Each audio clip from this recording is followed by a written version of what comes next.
दोस्तों नमस्कार, ये है मार्गदर्शन फॉर सिविल सर्विसेज। मैं अनुराग चौधरी।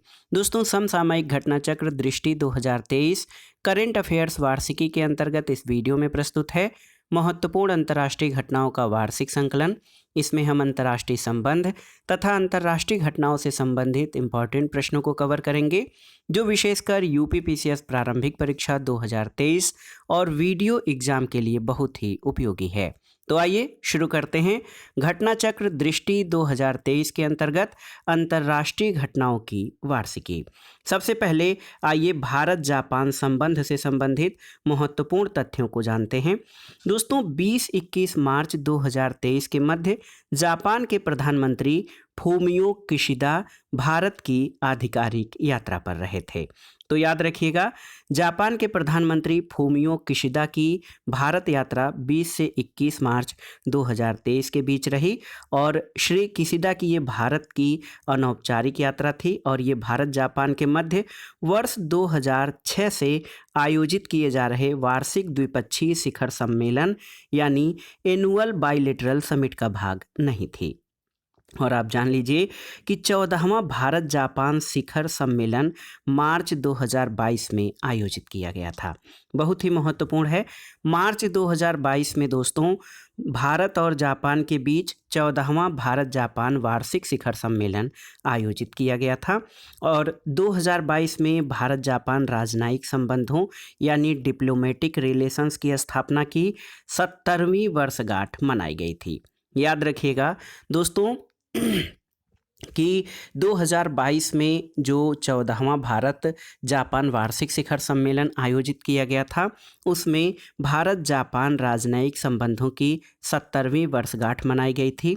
वर्ष 2023 में जहां भारत G20 का अध्यक्ष देश है, वहीं जापान G7 का अध्यक्ष है और राष्ट्राध्यक्षों और शासन प्रमुखों का 18वां G20 शिखर सम्मेलन 9-10 सितंबर 2023 के दौरान नई दिल्ली में आयोजित किया जाना है। तो ये भी बहुत ही महत्वपूर्ण तथ्य है।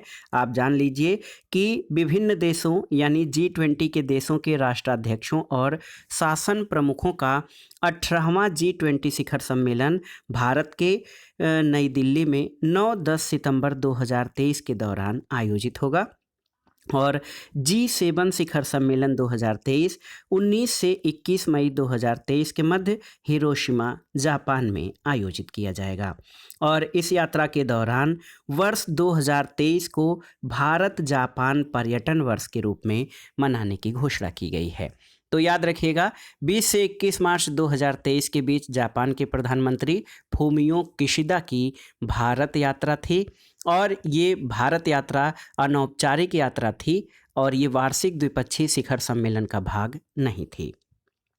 और इस यात्रा के दौरान 2023 को भारत जापान पर्यटन वर्ष यानी India Japan year of tourism के रूप में मनाने की घोषणा की गई है।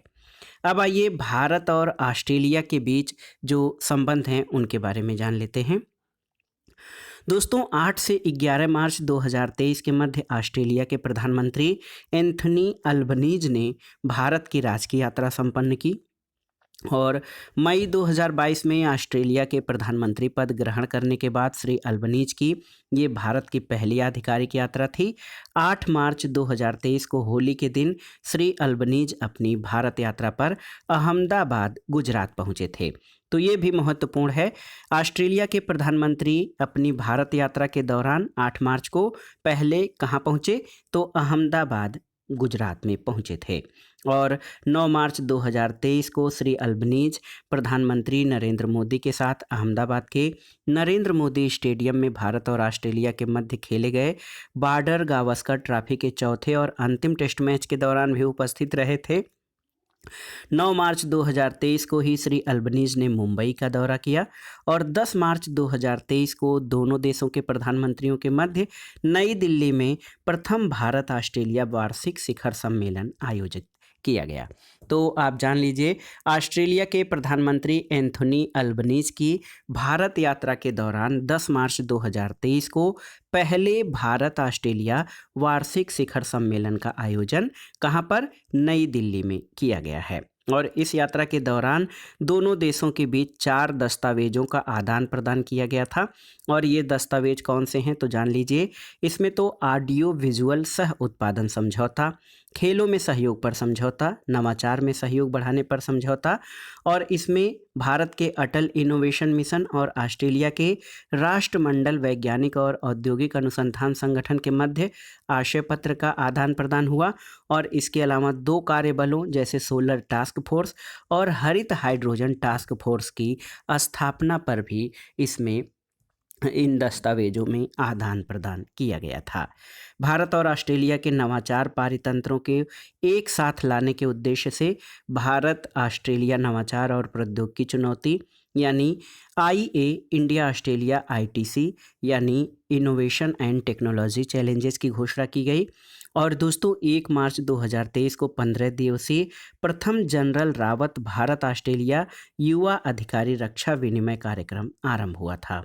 2 मार्च 2023 को क्वालिफिकेशंस यानी योग्यताओं को पारस्परिक मान्यता देने के लिए भारत और ऑस्ट्रेलिया के मध्य एक ढांचागत तंत्र पर हस्ताक्षर किए गए थे। दोस्तों ये दोनों देशों के बीच यानी भारत और ऑस्ट्रेलिया के बीच छात्रों और पेशेवरों की आवाजाही को आसान बनाने में मदद करेगा। इसके अलावा एक महत्वपूर्ण देखिए, ऑस्ट्रेलिया का डीकिन विश्वविद्यालय है, डीकिन विश्वविद्यालय, और भारत में ये अपनी शाखा खोलने वाला पहला विदेशी विश्वविद्यालय है।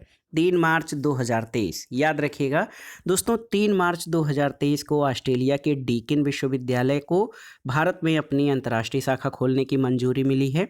और ये पहला विदेशी यानी फॉरेन यूनिवर्सिटी है जिसकी कोई शाखा भारत में स्थापित की जाएगी।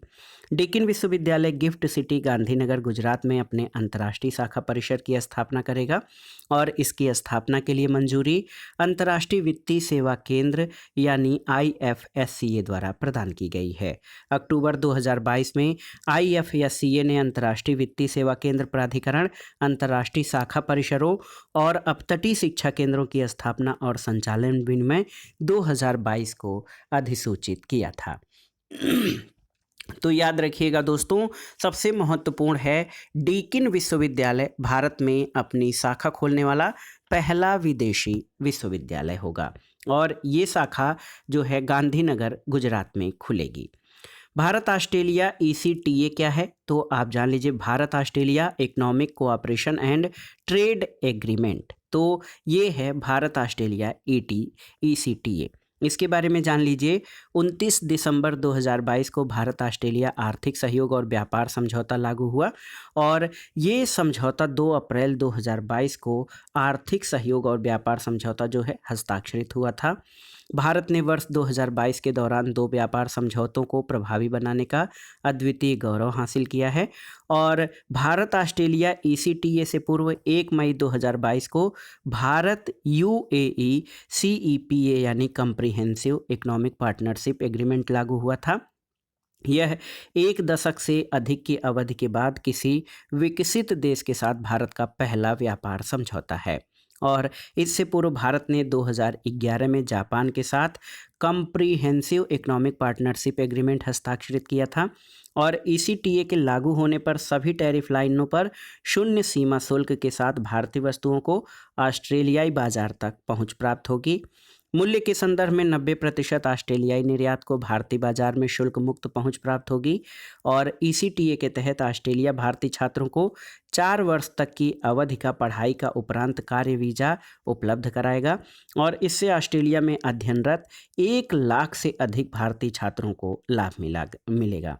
और इस समझौते के परिणाम स्वरूप सूचना प्रौद्योगिकी में दोहरा कराधान भी समाप्त हो जाएगा। और आप जान लीजिए, ऑस्ट्रेलिया अपने घरेलू कराधान कानून में संशोधन के माध्यम से ऑस्ट्रेलिया की तकनीकी सेवाएं प्रदान करने वाली भारतीय फर्मों को ऑफशोर इनकम के कराधान को बंद करने पर सहमत हो गया है। तो बहुत ही महत्वपूर्ण है दोस्तों, 29 दिसंबर 2022 को भारत ऑस्ट्रेलिया आर्थिक सहयोग और व्यापार समझौता लागू हुआ है, जो कि 2 अप्रैल 2022 को हस्ताक्षरित हुआ था। आइए भारत भूटान संबंधों के बारे में जान लेते हैं। तो 3 से 5 अप्रैल 2023 के मध्य भूटान नरेश जिग्मे खेसर नामग्याल वांगचुक ने भारत की आधिकारिक यात्रा की और भारत भूटान की 13वीं पंचवर्षीय योजना में सहयोग के लिए सहमत हुआ है। और भूटान में भारत के सहयोग से मांग देक्षु जल विद्युत परियोजना, जिसकी क्षमता 720 मेगावाट का निर्माण कार्य किया है, जिसे हाल में भूटान को सौंप दिया गया है। तो याद रखिएगा, भारत के भूटान में मांग देक्षु जल विद्युत परियोजना 720 मेगावाट क्षमता की है, जिसको भारत द्वारा जिसका निर्माण किया गया था। भारत भूटान सहयोग के माध्यम से विकसित जो अन्य परियोजनाएं हैं, इनमें मांग देक्षु जल विद्युत परियोजना के अलावा पुनात सांगछू एक जल विद्युत परियोजना 1200 मेगावाट की, पुनात सांगछू 2 जल विद्युत परियोजना 1020 मेगावाट की, खोलो गछु ये जल विद्युत परियोजना 600 मेगावाट की और चुखा जल विद्युत परियोजना 336 मेगावाट की है। और भारत और भूटान के मध्य एक ऐतिहासिक परियोजना के रूप में क्रॉस बॉर्डर रेल लिंक यानी सीमा पारीय रेल लिंक का निर्माण प्रस्तावित है। और ये रेल लिंक भारत के कोकराझार यानी असम जिले के कोकराझार को गेलेफू भूटान से जोड़ेगा। तो याद रखिएगा, भारत भूटान के बीच जो ऐतिहासिक सीमा पारीय रेल लिंक है वो असम के कोकराझार को गेलेफू भूटान से जोड़ेगा और ये भारत और भूटान के मध्य पहला रेल लिंक होगा। भारत इटली संबंधों पर आइए जानते हैं। दोस्तों 2-3 मार्च 2023 के मध्य इटली की प्रधानमंत्री जॉर्जिया मेलोनी ने भारत की राजकीय यात्रा संपन्न की। उनके साथ इटली के उप प्रधानमंत्री एंटोनियो तजानी और एक उच्च स्तरीय व्यापारिक प्रतिनिधिमंडल भी भारत यात्रा पर आया था। और ये 5 वर्षों के अंतराल के बाद इटली के प्रधानमंत्री के भारत की पहली द्विपक्षीय यात्रा थी। और आप जान लीजिए, इसके पूर्व अक्टूबर 2018 में इटली के तत्कालीन प्रधानमंत्री गिउसेप्पे कांटे ने भारत का दौरा किया था। और इस यात्रा के दौरान सुश्री मेलोनी ने 8वें रायसीना संवाद 2023 में मुख्य अतिथि और मुख्य वक्ता के रूप में भाग लिया। तो 8वें रायसीना संवाद का आयोजन जो है ये भारत में हुआ 2023। इसके मुख्य अतिथि और मुख्य वक्ता के रूप में इटली की प्रधानमंत्री जॉर्जिया मेलोनी थी। और दोस्तों 2023 में भारत और इटली के मध्य राजनयिक संबंधों की 75वीं वर्षगांठ है। और इस यात्रा के दौरान दोनों देशों के प्रधानमंत्रियों ने भारत इटली संबंधों की रणनीतिक भागीदारी के स्तर तक उन्नत करने का निर्णय लिया है।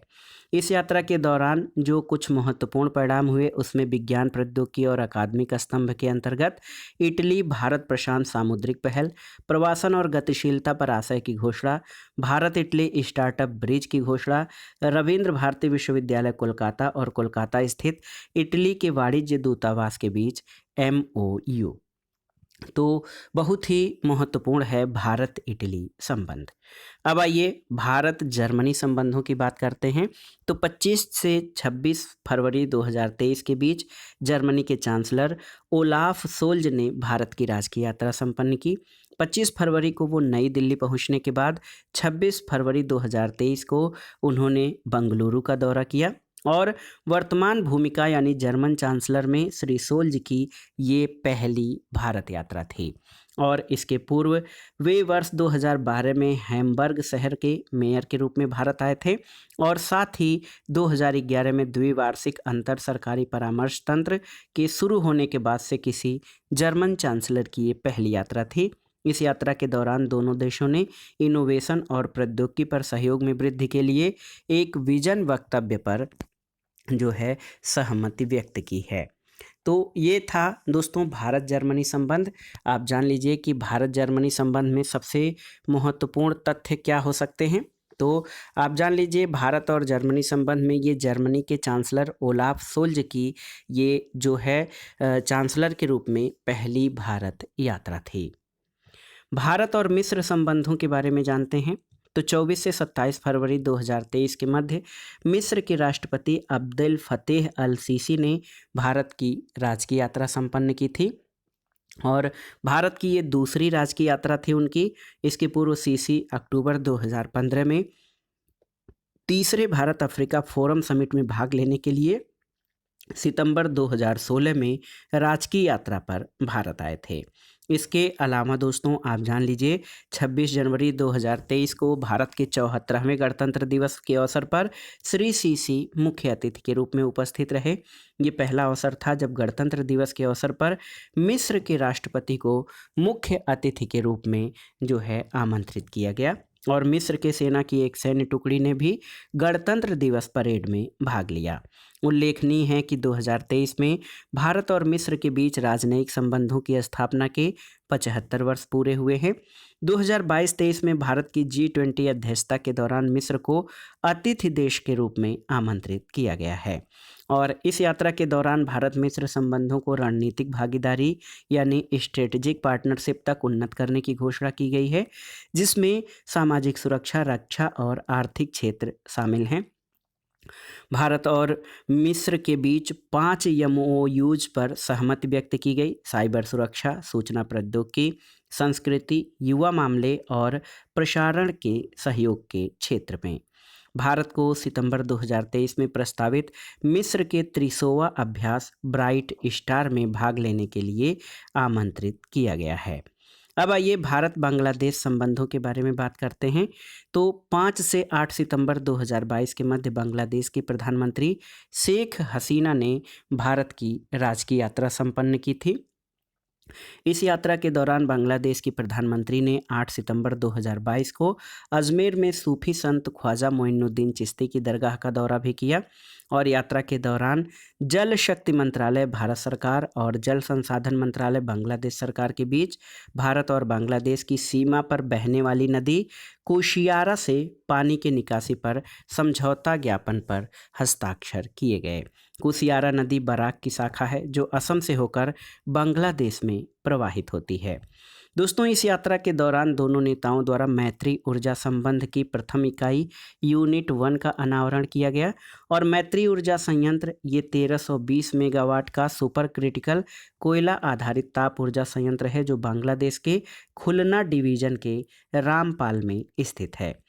ये संयंत्र यानी मैत्री ऊर्जा संयंत्र $2 बिलियन की अनुमानित लागत से स्थापित किया गया है, जिसमें $1.6 बिलियन की भारतीय विकास सहायता शामिल है। इसके अतिरिक्त दोनों पक्षों द्वारा रूपसा रेल पुल का भी उद्घाटन किया गया। 5.13 किलोमीटर लंबा ये रेल पुल बांग्लादेश के मोंगला पत्तन को खुलना से जोड़ता है। साथ ही ये पश्चिम बंगाल में पेट्रोपोल और गेडे में भारतीय सीमा तक भी कनेक्टिविटी प्रदान करता है। इसके अतिरिक्त दोस्तों भारत बांग्लादेश मैत्री पाइपलाइन तो 18 मार्च 2023 को प्रधानमंत्री नरेंद्र मोदी और बांग्लादेश की प्रधानमंत्री शेख हसीना ने संयुक्त रूप से वर्चुअल माध्यम से भारत बांग्लादेश मैत्री पाइपलाइन यानी IBFP का उद्घाटन किया। इस पाइपलाइन के निर्माण की आधारशिला सितंबर 2018 में रखी गई थी। IBFP भारत और बांग्लादेश के बीच पहली सीमा पार ऊर्जा पाइपलाइन है। इसमें बांग्लादेश को 1 मिलियन मीट्रिक टन प्रतिवर्ष उच्च स्पीड डीजल को परिवहन करने की क्षमता है। ये पाइपलाइन नुमालीगढ़ रिफाइनरी के सिलीगुड़ी स्थित विपणन टर्मिनल से बांग्लादेश पेट्रोलियम कॉरपोरेशन के पार्वतीपुर डिपो तक विस्तृत है और इस पाइपलाइन की लंबाई 131.57 किलोमीटर है। तो भारत बांग्लादेश संबंधों में सबसे महत्वपूर्ण क्या है कि शेख हसीना प्रधानमंत्री जो है बांग्लादेश की, उन्होंने 5 से 8 सितंबर के बीच भारत की यात्रा की और 8 सितंबर को अजमेर में सूफी संत ख्वाजा मोइनुद्दीन चिश्ती की दरगाह का दौरा उन्होंने किया। इसके अलावा दोस्तों भारत बांग्लादेश की सीमा पर बहने वाली कुशियारा नदी से पानी के निकासी पर समझौता हुआ और कुशियारा नदी बराक की एक शाखा है जो असम से होकर बांग्लादेश में बहती है और साथ ही साथ दोनों नेताओं द्वारा मैत्री ऊर्जा संयंत्र का अनावरण किया गया है। अब आइए देख लेते हैं दोस्तों बहुत ही महत्वपूर्ण अंतर्राष्ट्रीय प्रकरण जो परीक्षाओं की दृष्टि से इम्पॉर्टेंट हैं उनके बारे में। तो देखिए टाइम 100 सर्वाधिक प्रभावशाली व्यक्तियों की सूची। तो इसमें आप जान लीजिए 13 अप्रैल 2023 को टाइम मैगजीन द्वारा वर्ष 2023 में विश्व के 100 सर्वाधिक प्रभावशाली व्यक्तियों की वार्षिक सूची यानी मोस्ट इन्फ्लुएंशियल पीपल 2023 जारी की गई। ये सूची का इसका 20वां संस्करण है और 2023 की टाइम 100 की सूची में सर्वाधिक प्रभावशाली व्यक्तियों को 6 श्रेणियों जैसे कलाकार, प्रवर्तक, असाधारण व्यक्ति, नेता, आइकॉन और मार्गदर्शक के अंतर्गत रखा गया है। तो इनमें जो प्रमुख भारतीय हैं उनके बारे में जानते हैं। देखिए, कलाकार की श्रेणी में मैक्सिकन अमेरिकी अभिनेत्री सलमा हायक और अमेरिकी अभिनेत्री ड्रू बैरीमोर सहित 19 व्यक्ति शामिल हैं। प्रवर्तक यानी इनोवेटर श्रेणी में शामिल प्रमुख व्यक्तियों में किलियन एम्बापे फ्रेंच फुटबॉलर और ईगा स्वीटेक पोलैंड की टेनिस खिलाड़ी हैं। असाधारण व्यक्ति की श्रेणी में शामिल प्रमुख व्यक्ति पद्म लक्ष्मी, ये भारतीय मूल की अमेरिकी लेखिका हैं, अभिनेत्री, मॉडल और टेलीविज़न होस्ट हैं। इसके अलावा एलन मस्क स्पेस एक्स के संस्थापक और ट्विटर के सीईओ और लियोनेल मेसी, इनको टाइटन्स यानी असाधारण व्यक्ति की सूची में शामिल किया गया है। नेताओं की सूची में कुल 20 लोग शामिल हैं, जिसमें ओलेना जेलेंस्का यूक्रेन के राष्ट्रपति की पत्नी, जो बाइडन अमेरिकी राष्ट्रपति, बोला अहमद तिनुबी जो कि नाइजीरिया के नवनिर्वाचित राष्ट्रपति हैं, जैनेट एलन अमेरिकी वित्त मंत्री, ये प्रमुख व्यक्ति शामिल हैं। दोस्तों, आइकन श्रेणी में कुल 15 लोगों को स्थान दिया गया है, जिसमें आइकन श्रेणी में भारतीय अभिनेता शाहरुख खान शामिल हैं और मार्गदर्शक श्रेणी में भारतीय फिल्म निर्देशक एस राजमौली को शामिल किया गया है। तो ये बहुत ही महत्वपूर्ण हैं और ये 6 श्रेणियों में पुरस्कार दिए गए हैं। आइकन श्रेणी में 15 लोगों में भारतीय अभिनेता शाहरुख खान इम्पॉर्टेंट हैं और पायोनियर्स यानी मार्गदर्शक की श्रेणी में भारतीय फिल्म निर्देशक एस राजमौली को शामिल किया गया है। अगला है दोस्तों नाटो यानी नॉर्थ अटलांटिक ट्रीटी ऑर्गेनाइजेशन। इसका 31वां सदस्य फिनलैंड बना है। याद रखिएगा, फिनलैंड नेटो यानी नाटो का 31वां सदस्य बना है। तो आप जान लीजिए दोस्तों, नाटो एक राजनीतिक और सैन्य गठबंधन है जिसमें यूरोप और उत्तरी अमेरिका के 31 देश अब शामिल हो गए हैं। 4 अप्रैल 1949 को उत्तरी अटलांटिक संधि पर हस्ताक्षर के साथ नाटो की आधारशिला रखी गई थी और इस संधि को वाशिंगटन ट्रीटी के लोकप्रिय नाम से भी जाना जाता है। स्मरणीय तथ्यों में आप जान लीजिए, 4 अप्रैल 2023 को फिनलैंड नाटो का नवीनतम 31वां सदस्य बना है और इसके पहले उत्तरी मैसिडोनिया 2020 में नाटो का 30वां सदस्य बना था। तो बहुत ही इम्पॉर्टेंट प्रश्न है, आप जान लीजिए। नाटो यानी नॉर्थ अटलांटिक ट्रीटी ऑर्गेनाइजेशंस का 31वां सदस्य फिनलैंड बना है।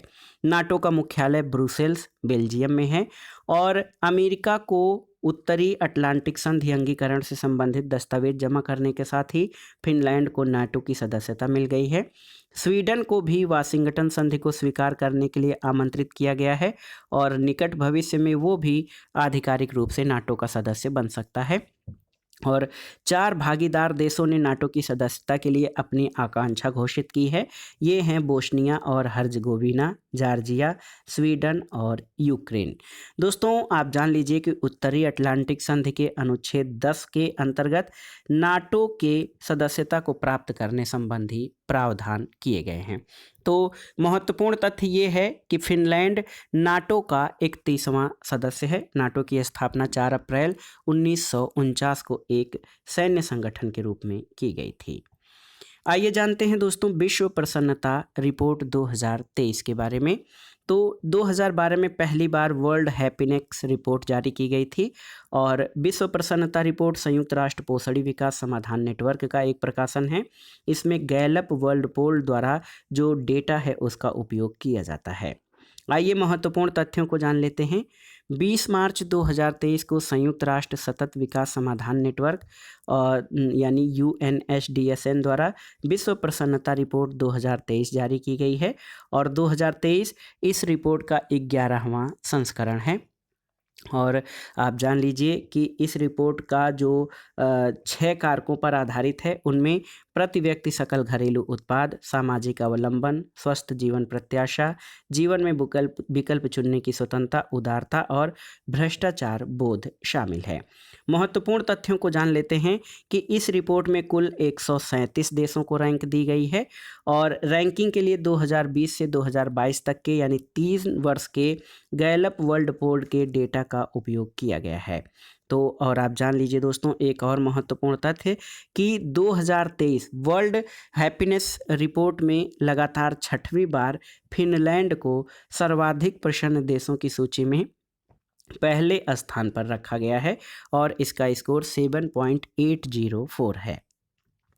दूसरे स्थान पर डेनमार्क, तीसरे स्थान पर आइसलैंड है, चौथे पर इसराइल है, पांचवें स्थान पर नीदरलैंड है। तो याद रखिएगा जो है विश्व प्रसन्नता रिपोर्ट 2023 में शीर्ष देशों में फिनलैंड है जो कि 6ठे वर्ष लगातार जो है इस सूची में प्रथम स्थान पर है। दूसरे पर डेनमार्क, तीसरे पर आइसलैंड, चौथे पर इसराइल, पांचवें पर नीदरलैंड है। और सबसे कम प्रसन्न देशों में आप देख लीजिए सबसे लास्ट 137वें स्थान पर अफगानिस्तान है, इसका स्कोर 1.859 है। उसके बाद 136वें पर लेबनान, 135वें पर सियरा लियोन, 134वें पर जिम्बाब्वे और 133वें स्थान पर DRC कांगो है।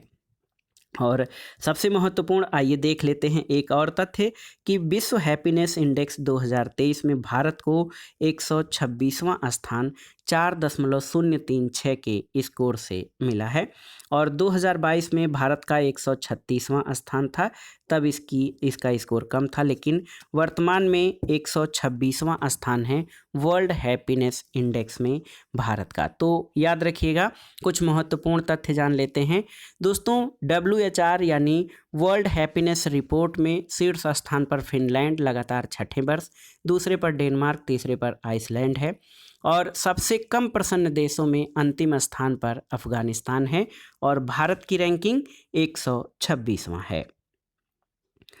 अगला है दोस्तों देखिए टाइम पत्रिका के 50 महानतम स्थानों की सूची 2023 में लद्दाख और मयूरभंज को शामिल किया गया है। ये दोनों ही स्थानों के बारे में आप याद कर लीजिए। टाइम पत्रिका के 50 महानतम स्थानों की सूची 2023 में लद्दाख और मयूरभंज को शामिल किया गया है। 16 मार्च 2023 को टाइम पत्रिका ने 50 महानतम स्थलों की सूची जारी की। इसमें भारत के 2 स्थलों केंद्र शासित प्रदेश लद्दाख और ओडिशा के मयूरभंज जिले को शामिल किया गया है। ये 50 स्थल वर्ष 2023 में घूमने के लिए विश्व के सर्वश्रेष्ठ स्थल हैं। आइए जान लेते हैं। तो मयूरभंज ओडिशा का एक जिला है जो मुख्यतः विलक्षण बाघ और प्राचीन मंदिरों के लिए प्रसिद्ध है। यहाँ सिमलीपाल राष्ट्रीय पार्क में काले बाघ पाए जाते हैं। इसके अलावा यहाँ एशियाई हाथी और बंगाल टाइगर भी पाए जाते हैं। मयूरभंज का छाऊ नृत्य पहले ही यूनेस्को की अमूर्त सांस्कृतिक विरासत सूची में शामिल हो चुका है और केंद्र शासित प्रदेश लद्दाख अपने अल्पाइन भू परिदृश्य और तिब्बती बौद्ध संस्कृति के लिए प्रसिद्ध है। तो याद रखिएगा टाइम पत्रिका के 50 महानतम स्थानों की सूची में लद्दाख और मयूरभंज को शामिल किया गया है। इसके अलावा दोस्तों हाल में भारत का पहला डार्क स्काई अभ्यारण्य यानी first dark sky reserve Ladakh के चांगथांग वन्यजीव अभ्यारण्य के अधिकांश हिस्से में हनले गांव में स्थापित किया गया है। आइए जानते हैं वैश्विक आतंकवाद सूचकांक 2023 के बारे में। तो 14 मार्च 2023 को IEP यानी Institute for Economics and Peace द्वारा ग्लोबल टेररिज्म इंडेक्स 2023 का 10वां संस्करण जारी किया गया है और इसमें हम जानेंगे कि शीर्ष पर कौन देश है, सिर्फ शीर्ष आतंकवाद प्रभावित, सबसे कम प्रभावित और भारत की रैंकिंग। तो आप जान लीजिए दोस्तों ये सूचकांक जो है 163 देशों में जो है आतंकवाद के प्रभाव का अध्ययन और विश्लेषण करता है। GTI यानी ग्लोबल टेररिज्म इंडेक्स के अनुसार 2022 में आतंकवाद से मरने वालों की संख्या 6,701 दर्ज की गई। 2021 की तुलना में 9% गिरावट हुई है। 2022 में आतंकवादी हमलों की संख्या 2021 के 5,463 से 28% की गिरावट के साथ 3,955 दर्ज की गई है। 2021 की भांति 2022 में भी इस्लामिक स्टेट लगभग 410 आतंकवादी हमलों के साथ विश्व का सबसे घातक आतंकी समूह बना हुआ है। इसके अलावा इस्लामिक स्टेट 2022 में कुल 1045 मौतों के लिए उत्तरदायी था। भूटान, चीन, कुवैत, ओमान, सिंगापुर समेत कुल 71 देशों को शून्य स्कोर के साथ आतंकवाद से अप्रभावित देशों की सूची में रखा गया है। तो इसमें देखिए भूटान, चीन, कुवैत, ओमान और सिंगापुर, ये इनमें 71 देश शून्य स्कोर के साथ आतंकवाद से अप्रभावित देश हैं। आइए महत्वपूर्ण आंकड़ों को देख लेते हैं। आतंकवाद से सर्वाधिक प्रभावित शीर्ष 5 देश। पहले स्थान पर अफगानिस्तान है, स्कोर 8.822। दूसरे स्थान पर बुर्किना फासो 8.564। तीसरे स्थान पर सोमालिया, चौथे पर माली और पांचवें पर सीरिया। यानी ये आतंकवाद से प्रभावित सर्वाधिक प्रभावित शीर्ष 5 देश हैं। ब्रिक्स देशों में आइए देखते हैं। ब्राज़ील आतंकवाद से प्रभावित के मामले में 85वें स्थान पर है। 45वें स्थान पर रूस है। 13वें पर भारत और देखिए 93वें स्थान पर चीन और 79वें पर दक्षिण अफ्रीका है। तो आप देख सकते हैं कि यहाँ पर भारत जो है ब्रिक्स देशों में सर्वाधिक आतंकवाद प्रभावित देश है। GTI 2023 में भारत ने 7.175 स्कोर के साथ 13वां स्थान प्राप्त किया है। तो याद रखिएगा दोस्तों, वैश्विक आतंकवाद सूचकांक में शीर्ष स्थान यानी शीर्ष आतंकवाद प्रभावित देश अफगानिस्तान है। भारत का इस सूची में जो है 13वां स्थान है। तो याद रखिएगा, वैश्विक आतंकवाद सूचकांक 2023 में भारत 13वें स्थान पर है। अंतर्राष्ट्रीय शस्त्र हस्तांतरण प्रवृत्तियां 2022 के बारे में जान लेते हैं दोस्तों। 13 मार्च 2023 को Stockholm International Peace Research Institute यानी सिप्री द्वारा अंतर्राष्ट्रीय शस्त्र हस्तांतरण प्रवृत्तियां रिपोर्ट जारी की गई है। 2018 से 2022 में प्रमुख शस्त्रों के अंतर्राष्ट्रीय हस्तांतरण की मात्रा में 2013 से 2017 की तुलना में 5.1% की कमी दर्ज की गई है। और स्मरणीय तथ्यों को देख लेते हैं तो 2018 से 2022 की अवधि में विश्व के 5 सबसे बड़े हथियार निर्यातक एक्सपोर्टर्स में संयुक्त राज्य अमेरिका पहले पर, रूस दूसरे पर, फ्रांस तीसरे, चीन चौथे और जर्मनी 5वें स्थान पर है। संयुक्त रूप से ये पांचों देश 2018 से 2022 में प्रमुख शस्त्रों के निर्यात के कुल 76% के लिए उत्तरदायी हैं। 2018 से 2022 में विश्व के शस्त्रों के सबसे बड़े निर्यातक अमेरिका का शस्त्र निर्यात सकल विश्व का 40% है, जो 2013 से 17 की तुलना में 14% अधिक है।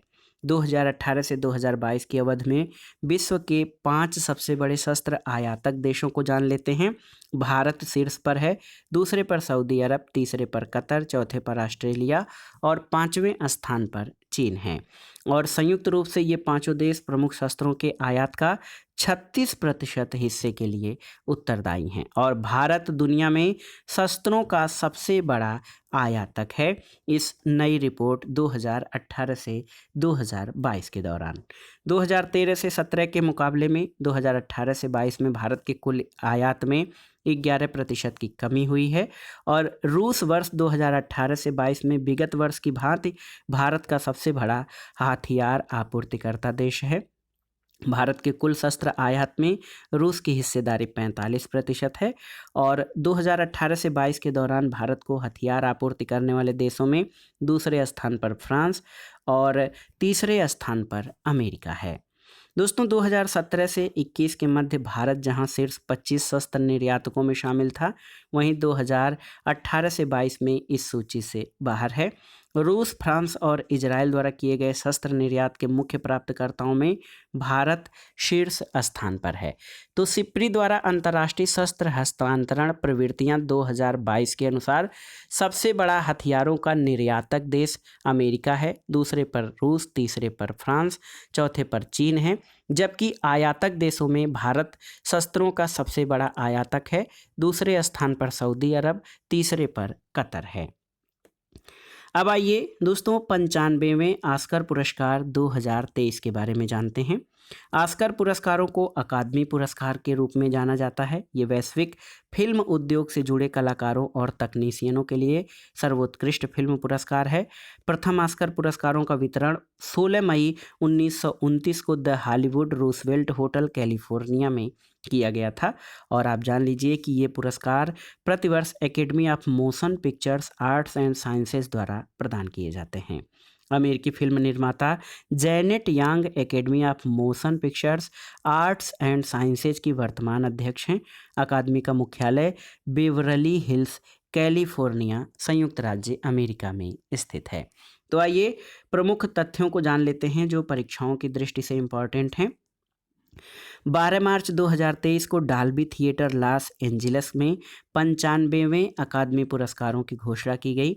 2022 के दौरान प्रदर्शित फिल्मों के लिए इन पुरस्कारों का आयोजन किया गया। 95वें ऑस्कर पुरस्कारों के लिए सर्वाधिक 11 नामांकन Everything Everywhere All at Once को प्राप्त हुए थे। और आप जान लीजिए डेनियल क्वान और डेनियल स्किनर्ट द्वारा निर्देशित इस फिल्म ने सबसे अधिक 7 ऑस्कर पुरस्कार अपने नाम किए हैं। तो याद रखिएगा सबसे अधिक ऑस्कर पुरस्कार Everything Everywhere All at Once द्वारा को मिले हैं। मल्टीवर्स कई ब्रह्मांडों का एक काल्पनिक समूह पर आधारित इस अमेरिकी कॉमेडी ड्रामा फिल्म को सर्वश्रेष्ठ फिल्म के ऑस्कर पुरस्कार से सम्मानित किया गया। और इस फिल्म के लिए डेनियल क्वान और डेनियल स्किनर्ट ने सर्वश्रेष्ठ निर्देशक का पुरस्कार जीता है। मलेशियाई अभिनेत्री मिशेल योह को Everything Everywhere All at Once film में उनके शानदार अभिनय के लिए सर्वश्रेष्ठ अभिनेत्री के ऑस्कर पुरस्कार से सम्मानित किया गया। मिशेल यो सर्वश्रेष्ठ अभिनेत्री का ऑस्कर पुरस्कार जीतने वाली पहली एशियाई महिला हैं। और ये कहाँ की हैं तो आप जान लीजिए कि ये मलेशिया की अभिनेत्री हैं।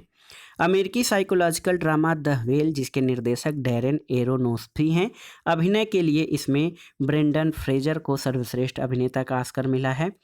All Quiet on the Western front Germany को सर्वश्रेष्ठ अंतर्राष्ट्रीय फीचर फिल्म का पुरस्कार दिया गया है। अन्य विजेताओं में देख लीजिए सर्वश्रेष्ठ सहायक अभिनेत्री जेमी ली कर्टिस और फिल्म है Everything Everywhere All at Once. सर्वश्रेष्ठ सहायक अभिनेता Ke Huy Quan Everything Everywhere All at Once. सर्वश्रेष्ठ डॉक्यूमेंट्री फीचर फिल्म नेवेली निर्देशक डेनियल रोहेर हैं। सर्वश्रेष्ठ संगीत ओरिजिनल स्कोर में All Quiet on the Western Front को दिया गया। सर्वश्रेष्ठ दृश्य प्रभाव यानी visual effect Avatar The Way of Water इसके निर्देशक जेम्स कैमरून हैं। और भारत के लिए ऐतिहासिक क्षण रहा जब कार्तिकी गोंसाल्वेस द्वारा निर्देशित द एलिफेंट विस्परर्स को सर्वश्रेष्ठ डॉक्यूमेंट्री शॉर्ट फिल्म का ऑस्कर पुरस्कार प्रदान किया गया है। और ये तमिल भाषा की फिल्म है जिसकी निर्देशक कार्तिकी गोंसाल्वेस और निर्माता गुनीत मोंगा ने स्टेज पर जाकर पुरस्कार ग्रहण किया। और ऑस्कर पुरस्कारों के इतिहास में पहला अवसर था कि किसी भारतीय प्रोडक्शन कंपनी द्वारा निर्मित किसी फिल्म को ऑस्कर मिला है।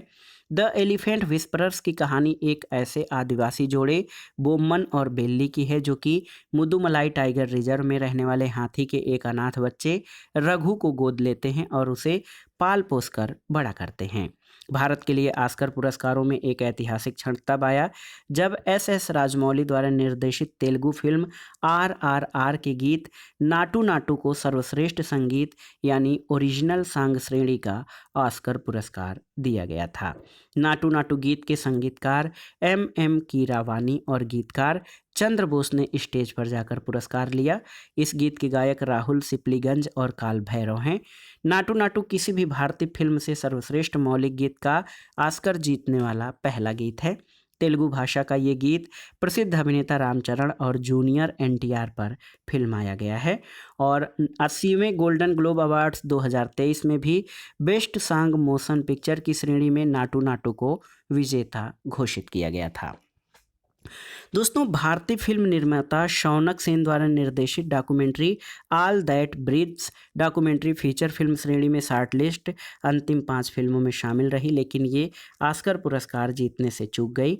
अंतर्राष्ट्रीय फीचर फिल्म श्रेणी में प्रतिस्पर्धा के लिए पयन नलिन द्वारा निर्देशित गुजराती भाषा की फिल्म छेल्लो शो भारत की आधिकारिक प्रविष्टि थी। छेल्लो शो ऑस्कर पुरस्कार के लिए शॉर्टलिस्ट की गई 15 फिल्मों में चयनित भी हुई, लेकिन अंतिम 5 फिल्मों में स्थान नहीं बना सकी। 95वें ऑस्कर पुरस्कारों में प्रसिद्ध भारतीय अभिनेत्री दीपिका पादुकोण ऑस्कर प्रस्तुतकर्ताओं और उद्घोषकों में शामिल रहीं। ऑस्कर के मंच पर 1980 का पुरस्कार प्रस्तुतकर्ता के रूप में पहुंचने वाली पहली भारतीय अभिनेत्री परसिस खम्बांटा थीं और 2016 में ऑस्कर प्रस्तुतकर्ताओं में शामिल दूसरी भारतीय प्रियंका चोपड़ा थीं। तो 95वें ऑस्कर पुरस्कार 2023 में सर्वाधिक 11 नामांकन के साथ Everything Everywhere All at Once थी, जिसको कुल 7 पुरस्कार या 7 ऑस्कर पुरस्कार मिले थे। सर्वश्रेष्ठ निर्देशक का पुरस्कार डेनियल क्वान और डेनियल स्किनर्ट ने film Everything Everywhere All at Once के लिए दिया गया था। और भारतीय फिल्मों में अगर देखा जाए तो भारतीय फिल्मों में दोस्तों एस राजमौली द्वारा निर्देशित तेलुगु फिल्म RRR के गीत नाटू नाटू को सर्वश्रेष्ठ संगीत के ओरिजिनल सॉन्ग श्रेणी का ऑस्कर मिला था।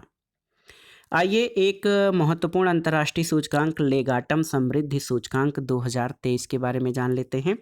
दोस्तों विश्व के विभिन्न देशों में समृद्धि के स्तरों की तुलना के लिए एक अंतर्राष्ट्रीय गैर सरकारी संगठन लेगाटम इंस्टीट्यूट द्वारा प्रतिवर्ष लेगाटम समृद्धि सूचकांक जारी किया जाता है और ये लेगाटम इंस्टीट्यूट लंदन स्थित लेगाटम कंपनी समूह के अंतर्गत स्वतंत्र संगठन है जो वैश्विक समृद्धि और मानव स्वतंत्रता के विस्तार को बढ़ावा देता है।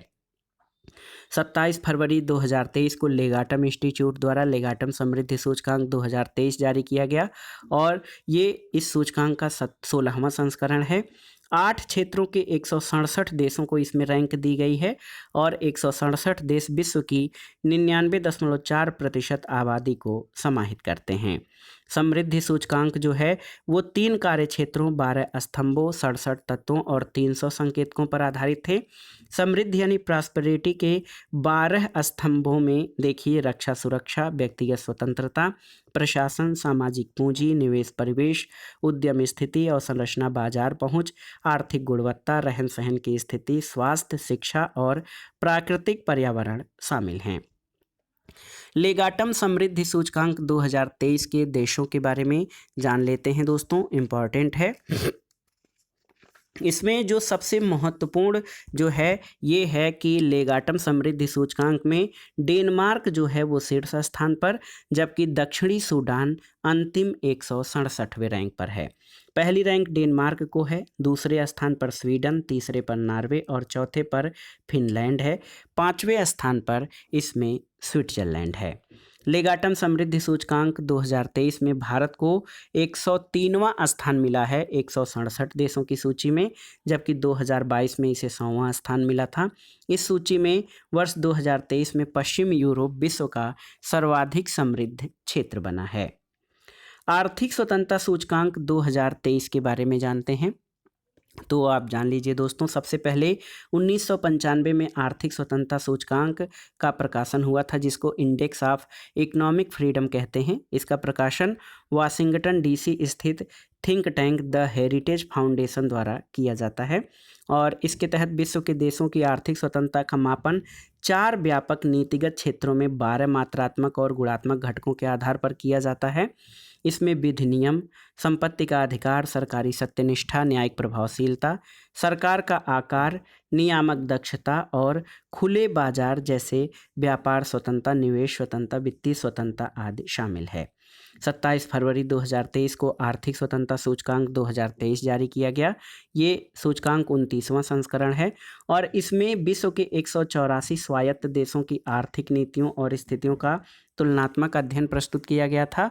और आप जान लीजिए दोस्तों, शीर्ष 4 देशों को, जिसमें सिंगापुर, स्विट्जरलैंड, आयरलैंड और ताइवान हैं, इनको अत्यधिक उच्च आर्थिक स्वतंत्रता स्कोर प्राप्त हुआ है।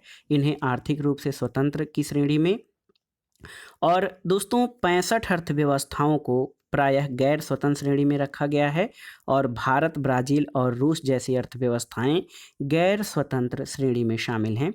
सूचकांक में सिंगापुर को विश्व की सबसे स्वतंत्र अर्थव्यवस्था घोषित किया गया है और भारत जो है 52.99 स्कोर के साथ 131वें स्थान पर है। तो एक बार फिर से आर्थिक स्वतंत्रता सूचकांक में शीर्ष स्थान पर दोस्तों सिंगापुर है। आप जान लीजिए, शीर्ष स्थान पर सिंगापुर है, सर्वाधिक आर्थिक रूप से स्वतंत्र। और दोस्तों इसमें भारत का 131वां स्थान है। अगला है कि the agriculture innovation mission for climate में भारत शामिल किया गया है, तो ये महत्वपूर्ण है। The agriculture innovation mission for climate यानी एम फॉर क्लाइमेट संयुक्त राज्य अमेरिका और संयुक्त अरब अमीरात की एक संयुक्त पहल है।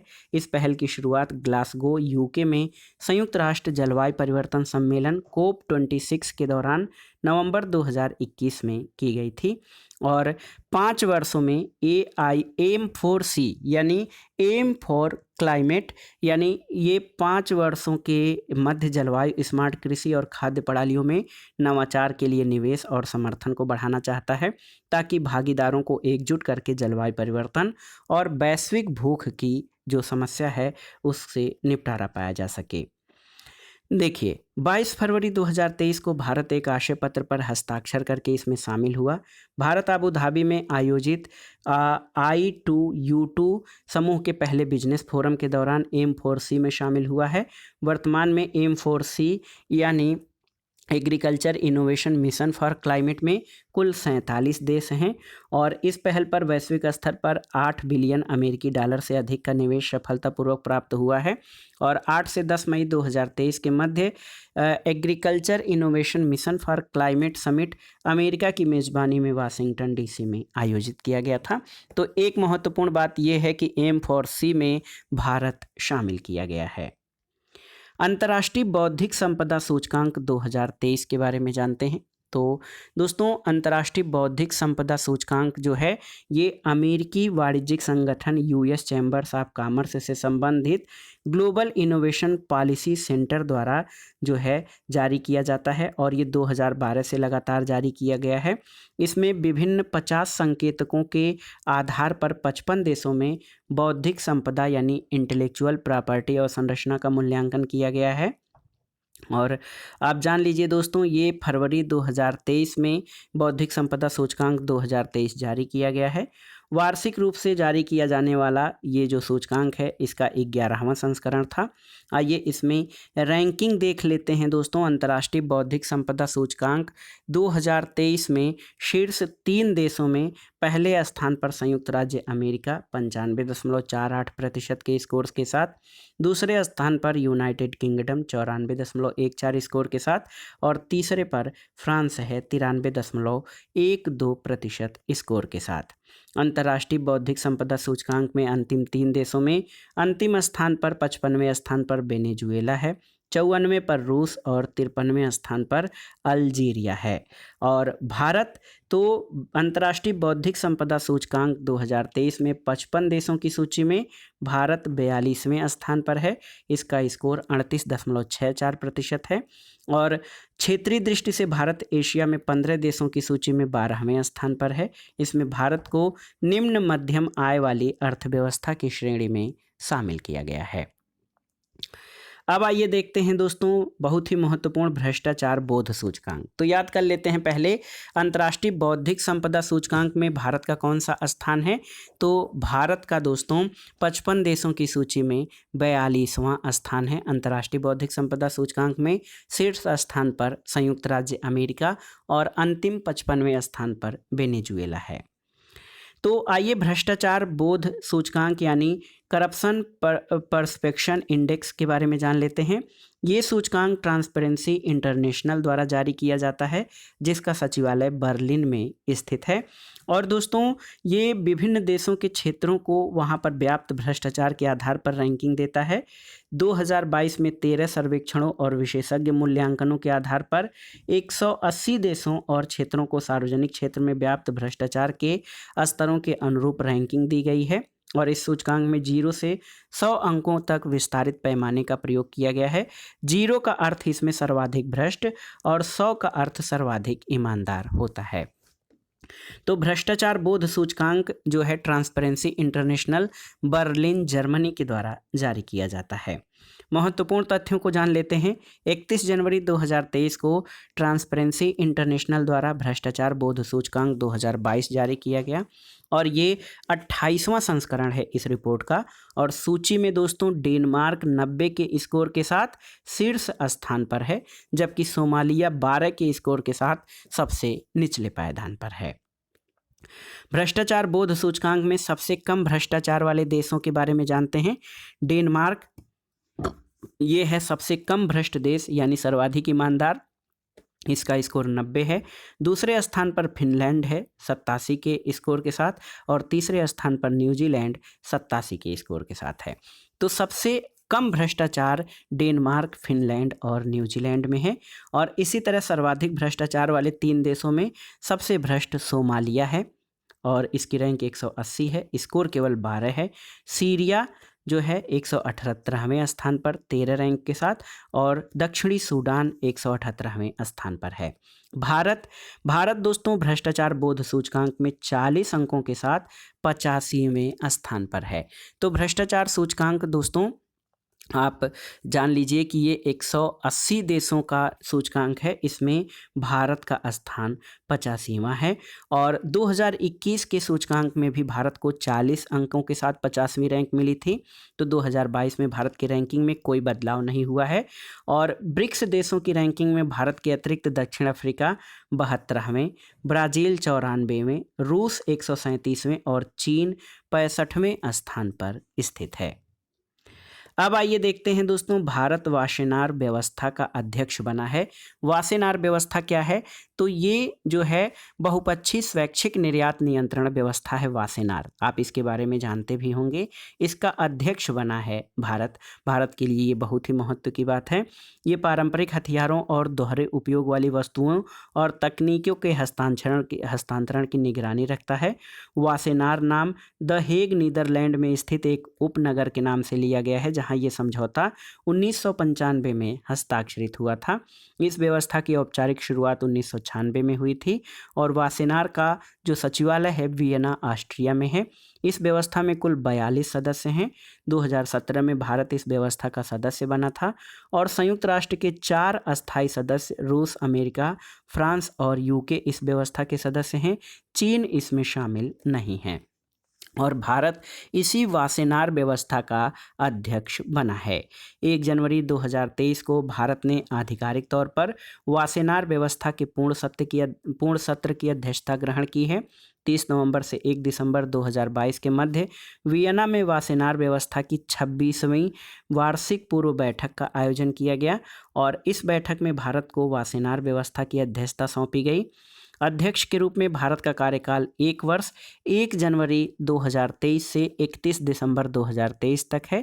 भारत ने आयरलैंड से वासेनार व्यवस्था के पूर्ण सत्र की अध्यक्षता ग्रहण की और ये पहला अवसर है जब भारत किसी बहुपक्षीय निर्यात नियंत्रण व्यवस्था का अध्यक्ष बना है। तो ये भारत के लिए बहुत ही महत्वपूर्ण बात है।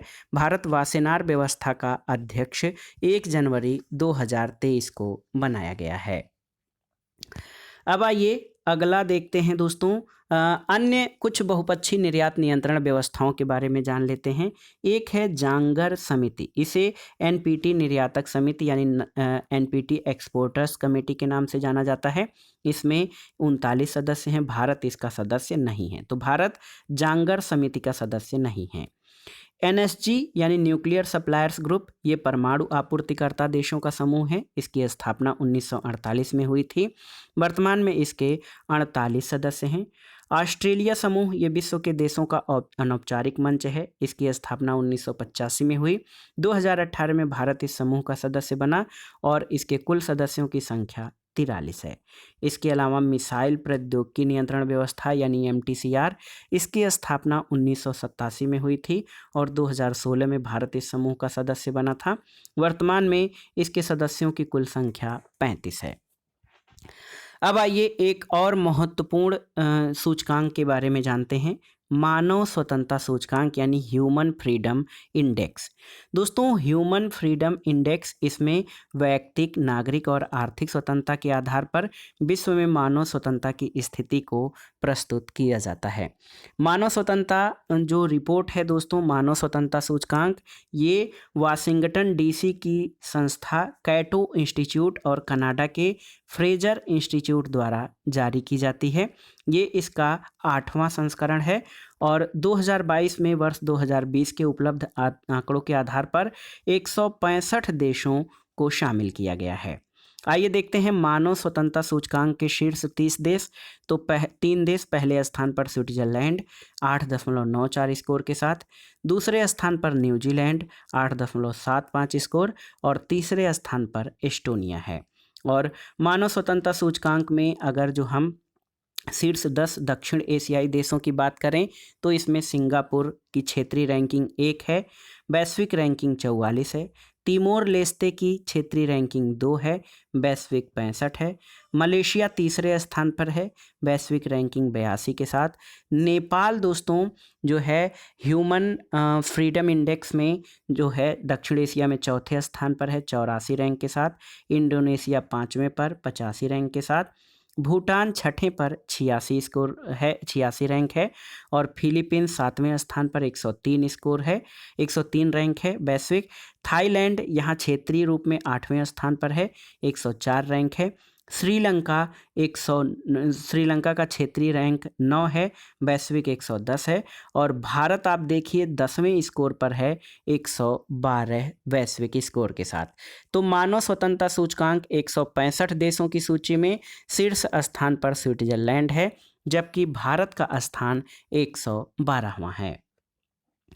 अगला देखते हैं दोस्तों CSW यानी commission on the status of women. इससे ईरान बाहर हो गया है।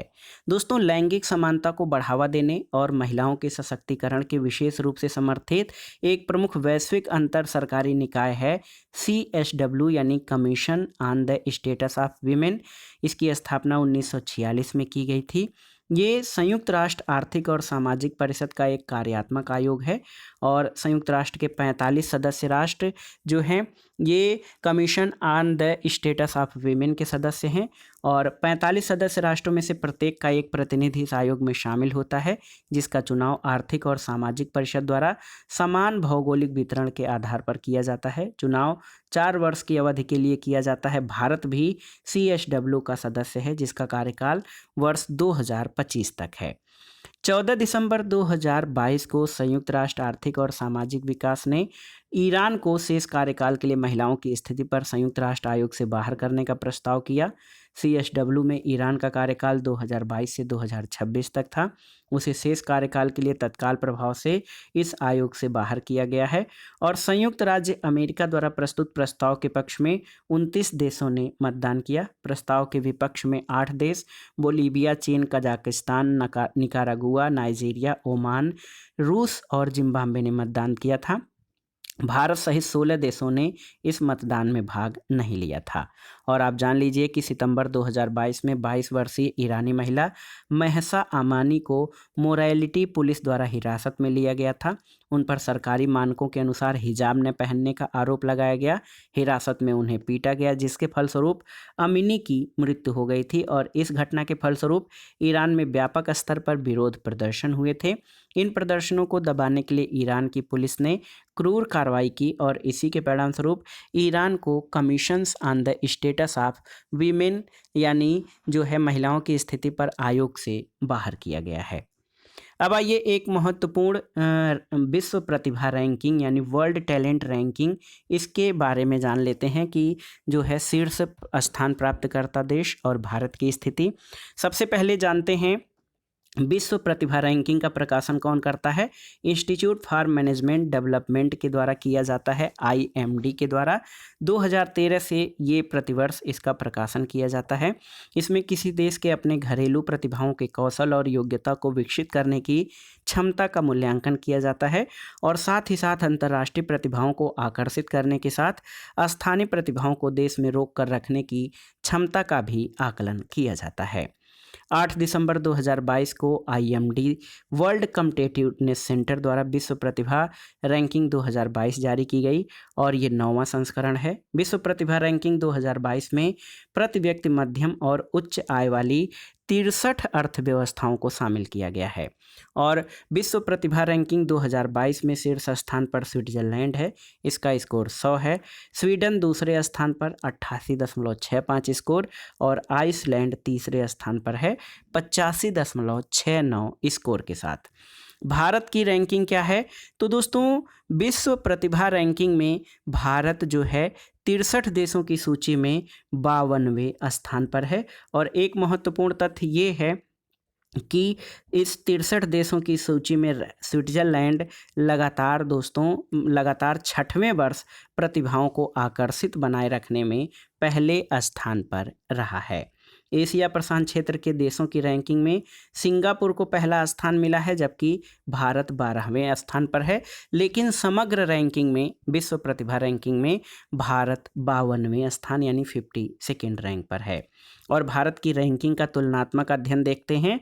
भारत 2018 में 53वें, 2019 में 59वें, 2020 में 62वें, 2021 में 56वें और 2022 में इसने अपनी रैंकिंग में सुधार किया है और ये 52वें स्थान पर है। अब आइए time person of the year 2023 के बारे में जानते हैं।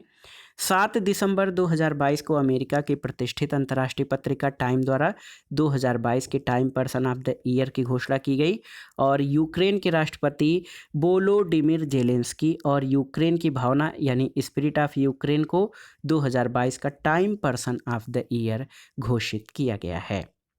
जेलेंस्की कौन है? तो 2019 में यूक्रेन के 6ठे राष्ट्रपति के रूप में इन्होंने पद ग्रहण किया। राष्ट्रपति बनने से पूर्व वो हास्य अभिनेता और पटकथा लेखक के रूप में सक्रिय थे। यूक्रेन पर रूस के आक्रमण के दौरान उन्होंने दुनिया भर में युद्धकाल के नेतृत्वकर्ता के रूप में प्रसिद्धि प्राप्त की। मार्च 2022 में उनके साहस और वीरता के लिए उन्हें चेक गणराज्य के सर्वोच्च राजकीय सम्मान the Order of the White Lion से सम्मानित किए जाने की घोषणा की गई थी।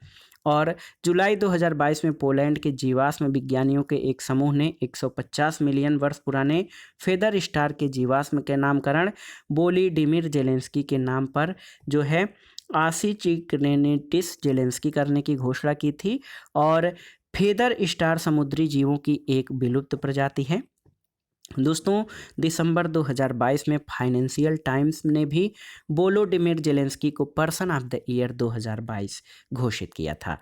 अन्य विजेताओं में heroes of the year the women of Iran, entertainer of the year Black Pink दक्षिण कोरियाई pop band, athlete of the year Aaron जज अमेरिकी बेसबॉल खिलाड़ी, icon of the year Michelle Yeoh मलेशियाई अभिनेत्री, innovators of the year Greg T Robinson James Webb अंतरिक्ष दूरबीन का निर्माण करने वाली नासा टीम और breakthrough artist of the year Mickey Guyton अमेरिकी गायिका हैं। तो याद रखिएगा Time person of the year 2023 का पुरस्कार किसे? यूक्रेन के राष्ट्रपति वोलोडिमिर जेलेंस्की को मिला है। अब आइए देखते हैं फोर्ब्स की विश्व की 100 सर्वाधिक शक्तिशाली महिलाओं की सूची के बारे में। ये बहुत ही महत्वपूर्ण है दोस्तों, आप देख लीजिए।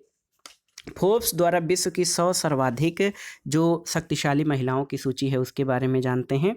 फोर्ब्स द्वारा दिसंबर 2022 में ये रिपोर्ट जारी की गई है, 19वां संस्करण है और इसमें विभिन्न क्षेत्रों से जुड़ी जो है सर्वाधिक शक्तिशाली महिलाओं की सूची जारी की जाती है। आप जान लीजिए दोस्तों। यूरोपीय आयोग की अध्यक्ष Ursula van der Leyen Germany ये शीर्ष पर हैं। यूरोपीय सेंट्रल बैंक की अध्यक्ष क्रिस्टीन लेगार्ड दूसरे और संयुक्त राज्य अमेरिका की उपराष्ट्रपति कमला हैरिस तीसरे स्थान पर हैं। सूची में यूएसए की टेलर स्विफ्ट सबसे युवा 33 वर्षीय शक्तिशाली महिला हैं। यूएसए की नैन्सी पेलोसी सबसे उम्रदराज 82 वर्ष की शक्तिशाली महिला हैं। 2022 में विश्व की सर्वाधिक शक्तिशाली महिलाओं की सूची में जॉर्जिया मेलोनी इटली की प्रथम महिला प्रधानमंत्री को पहली बार शामिल किया गया है। दोस्तों इनको समग्र रूप से 7वां स्थान मिला है। इटली की प्रथम महिला प्रधानमंत्री जो है जॉर्जिया मेलोनी को। प्रमुख महिलाओं के बारे में जानते हैं। चौथे स्थान पर मैरी बर्रा और पहले स्थान पर यूरोपीय आयोग की अध्यक्ष उर्सुला वान डेर लेयन जो कि जर्मनी की हैं, आप जानते हैं। और दूसरे स्थान पर यूरोपीय सेंट्रल बैंक की अध्यक्ष क्रिस्टीन लेगार्ड हैं। चौथे स्थान पर मेरी बर्रा अमेरिका की हैं, जनरल मोटर्स की सीईओ हैं। क्रिस्टीना जॉर्जीवा बुल्गारिया की हैं, 12वें स्थान पर, ये आईएमएफ की प्रबंध निर्देशक हैं। और 17वें स्थान पर साई इंगवेन ताइवान की राष्ट्रपति हैं। जेनेट एलेन ये ट्रेजरी सेक्रेटरी हैं, ये वित्त मंत्री अमेरिका की हैं। जेसिंडा आर्डर्न न्यूजीलैंड की तत्कालीन प्रधानमंत्री न्यूजीलैंड की रही हैं। सना मारिन 83वें स्थान पर, फिनलैंड की प्रधानमंत्री। और शियोमारा कास्त्रो होंडुरास की राष्ट्रपति। इसके अलावा सामिया सुलू हसन ये तंजानिया की राष्ट्रपति हैं, जिनको विश्व की 100 सर्वाधिक शक्तिशाली महिलाओं में शामिल किया गया है। भारत की महिलाओं के बारे में जान लेते हैं, जो कि परीक्षाओं की दृष्टि से इम्पॉर्टेंट है। तो 6 महिलाओं ने इसमें जगह बनाई है। कौन कौन महिलाएं हैं इनके बारे में जान लेते हैं दोस्तों। भारतीय वित्त मंत्री निर्मला सीतारमण इसमें 36वें स्थान पर हैं, लगातार चौथी बार इस सूची में उन्होंने जगह बनाई है। 2021 में वे 37वें स्थान पर थीं, 2020 में 41वें और 2019 में 34वें स्थान पर हैं, तो 34वें स्थान पर थी। तो पहली तो भारतीय महिलाओं में निर्मला सीतारमण 36वें स्थान पर हैं। HCL टेक की चेयरपर्सन रोशनी नाडार मल्होत्रा 53वें, सेबी के अध्यक्ष माधवी पुरी बुच 54वें स्थान पर, सेल की अध्यक्ष शोमा मंडल 67वें, बायोकान की संस्थापक किरण मजूमदार शाह 77वें और नायका की संस्थापक CEO फाल्गुनी नायर 89वें स्थान पर हैं। तो ये 6 भारतीय महिलाओं ने इसमें जगह बनाई है। शीर्ष स्थान पर वित्त मंत्री श्रीमती निर्मला सीतारमण हैं। इसके अलावा BBC द्वारा 100 प्रेरक और प्रभावशाली महिलाओं की सूची 2022 जारी की गई है और इस सूची में इसकी थीम है जो है 2022 की प्रगति, और ये 10वां संस्करण है। इन सूची में उन महिलाओं को संदर्भित किया गया है जिन्होंने हाल के महिलाओं में अंतर्राष्ट्रीय मीडिया में सुर्खियां बिटोरी हैं। इसमें 4 भारतीय महिलाओं को शामिल किया गया है, प्रियंका चोपड़ा, सिरिसा बांदला एरोनॉटिकल इंजीनियर, स्नेहा जावाले सामाजिक कार्यकर्त्री और गीतांजलि श्री जो कि लेखिका हैं। The Tom of the sand यानी रेत समाधि, इनको बुकर पुरस्कार इस पुस्तक के लिए मिला था। अब आइए देखते हैं IIU यानी द इकोनॉमिक्स इंटेलिजेंस यूनिट द्वारा world wide cost of living report 2022 के बारे में। तो ये एक अर्धवार्षिक सर्वेक्षण है जो प्रतिवर्ष जून और दिसंबर में प्रकाशित किया जाता है। इसमें क्या प्रकाशित किया जाता है, दुनिया के जो है शहरों में लिविंग कास्ट जो है क्या है। तो worldwide cost of living report 2022 के आधार पर 172 शहरों की रैंक दी गई हैं। न्यूयॉर्क शहर को कीमतों के आधार शहर के रूप में चिन्हित किया गया है और 2022 में सिंगापुर और न्यूयॉर्क पहली रैंक के आधार पर विश्व के सबसे महंगे शहर हैं। तो याद रखिएगा, IEU के सर्वेक्षण के अनुसार 2022 में सिंगापुर और न्यूयॉर्क सबसे महंगे शहर रहे हैं। न्यूयॉर्क में रैंकिंग में पहली बार शीर्ष स्थान हासिल किया है। दमिश्क सीरिया का शहर है, विश्व में रहने के लिए सबसे सस्ता शहर है और 2022 में विश्व के अन्य किसी शहर की तुलना में उच्चतम मुद्रास्फीति कराकास वेनेजुएला में 132% दर्ज की गई है। और दोस्तों, बंगलुरु, चेन्नई और अहमदाबाद को सबसे सस्ते शीर्ष 10 शहरों में सूचीबद्ध किया गया है। 172 शहरों की रैंकिंग में भारतीय रैंकिंग में देखिए, बंगलुरु कर्नाटक का है, 38 स्कोर है, रैंक 161 है। चेन्नई तमिलनाडु का शहर है, 37 स्कोर के साथ 164 रैंक है और अहमदाबाद गुजरात में 35 स्कोर के साथ 165वीं रैंक है इसकी। अब आइए देखते हैं दोस्तों, global partnership on artificial intelligence यानी GPAI, global partnership on artificial intelligence का अध्यक्ष बना है भारत। तो GPAI क्या है? ये कृत्रिम बुद्धिमत्ता पर वैश्विक साझेदारी एक अंतर्राष्ट्रीय और बहुहितधारक पहल है और सदस्य राष्ट्रों के बीच आर्टिफिशियल इंटेलिजेंस के क्षेत्र में सहयोग बढ़ाने के लिए वैश्विक साझेदारी है। इसको 15 जून 2020 को लॉन्च किया गया है। GPAI के सचिवालय की स्थापना पेरिस के आर्थिक सहयोग और विकास संगठन में की गई है। GPI के 15 संस्थापक सदस्य हैं, जिसमें 14 देश Australia, Canada, France, Germany, Bharat, Italy, Japan, दक्षिण Korea, Mexico, New Zealand, Singapore, Slovenia, United Kingdom, America और एक अंतर्राष्ट्रीय संगठन यूरोपीय संघ भी शामिल है। वर्तमान में GPAI यानी global partnership on artificial intelligence के सदस्यों की संख्या 29 है और OECD में GPI में अस्थायी पर्यवेक्षक की भूमिका निभा रहा है। दिसंबर 2020 में यूनेस्को भी GPAI में पर्यवेक्षक के रूप में शामिल हुआ है। 21-22 नवंबर 2022 को कृत्रिम बुद्धिमत्ता पर वैश्विक साझेदारी जो है तीसरा शिखर सम्मेलन टोक्यो जापान में हुआ और इस सम्मेलन में भारत ने अगले 1 वर्ष के लिए GPAI परिषद की अध्यक्षता ग्रहण की। भारत ने ये अध्यक्षता किस देश से? फ्रांस से ग्रहण की है और GPAI काउंसिल एक मंत्रि स्तरीय निकाय है जिसमें जो है सभी सदस्य शामिल हैं। GPAI के शिखर सम्मेलन, पहला शिखर सम्मेलन 3 से 4 दिसंबर 2020 को कनाडा के मॉन्ट्रियल में, दूसरा 11-12 नवंबर 2021 को पेरिस फ्रांस में और तीसरा सम्मेलन 21 से 22 नवंबर 2022 के बीच टोक्यो जापान में आयोजित किया गया था। अब आइए देखते हैं जलवायु परिवर्तन प्रदर्शन सूचकांक 2023 के बारे में। तो दोस्तों, क्लाइमेट चेंज परफॉर्मेंस इंडेक्स जो है ये अंतर्राष्ट्रीय जलवायु परिवर्तन नीति में पारदर्शिता बढ़ाने का स्वतंत्र साधन है और ये रिपोर्ट 2005 से प्रतिवर्ष प्रकाशित की जाती है।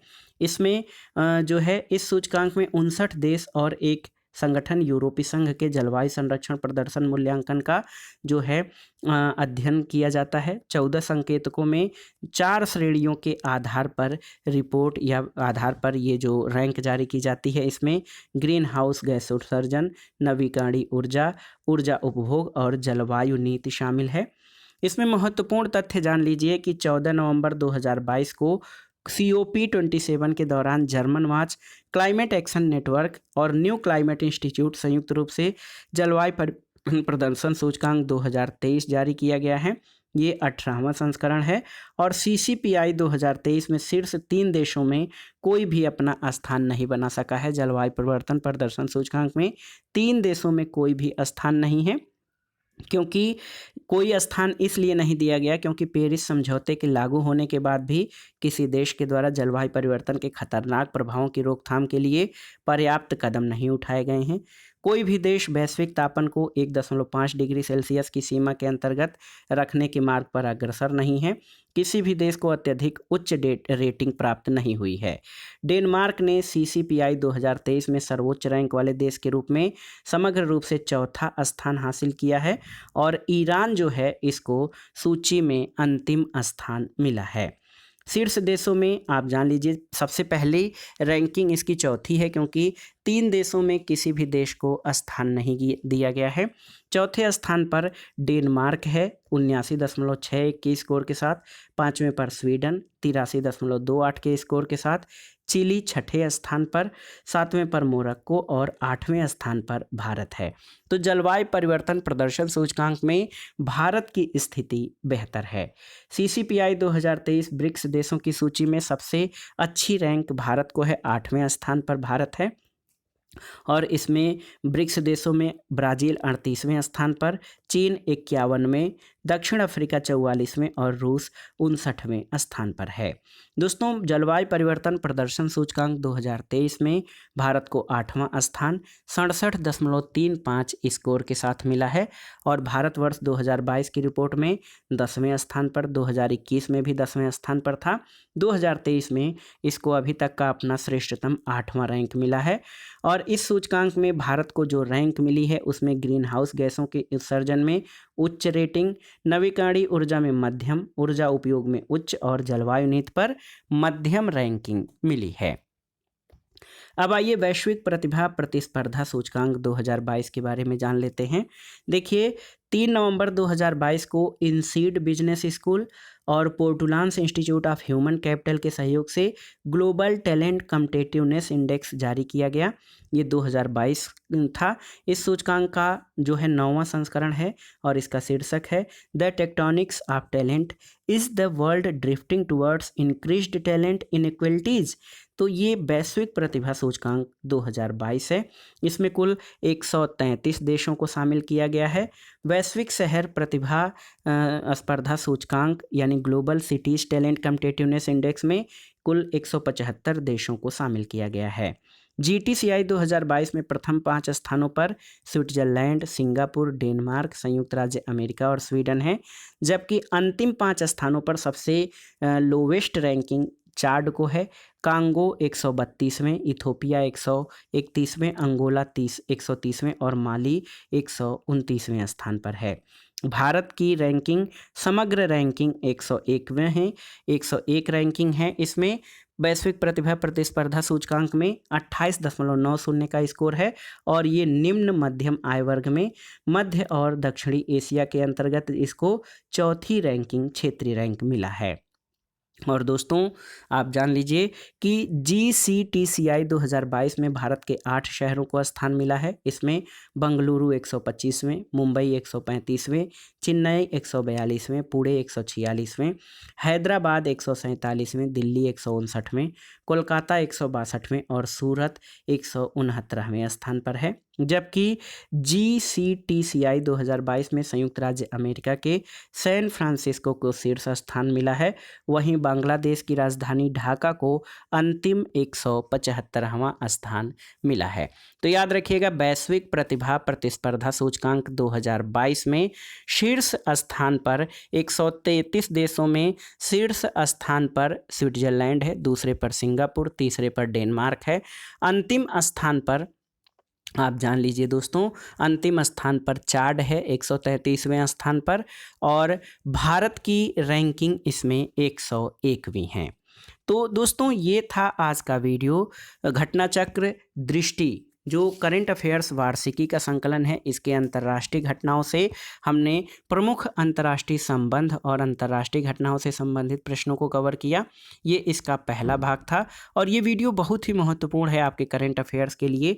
आप इन प्रश्नों को तैयार कर लीजिएगा। ये पढ़ाने के क्रम में हमने कुछ महत्वपूर्ण तथ्यों को रिवाइज किया है। आप उन तथ्यों को अलग से नोट करते जाइएगा ताकि एग्ज़ाम टाइम में रिवीजन में आसानी रहे। वीडियो आपको कैसा लगा हमें कमेंट बॉक्स में ज़रूर बताइएगा। वीडियो को लाइक करें, शेयर करें और इस चैनल मार्गदर्शन फॉर सिविल सर्विसेज को सब्सक्राइब करें। वीडियो देखने के लिए धन्यवाद दोस्तों। नमस्कार।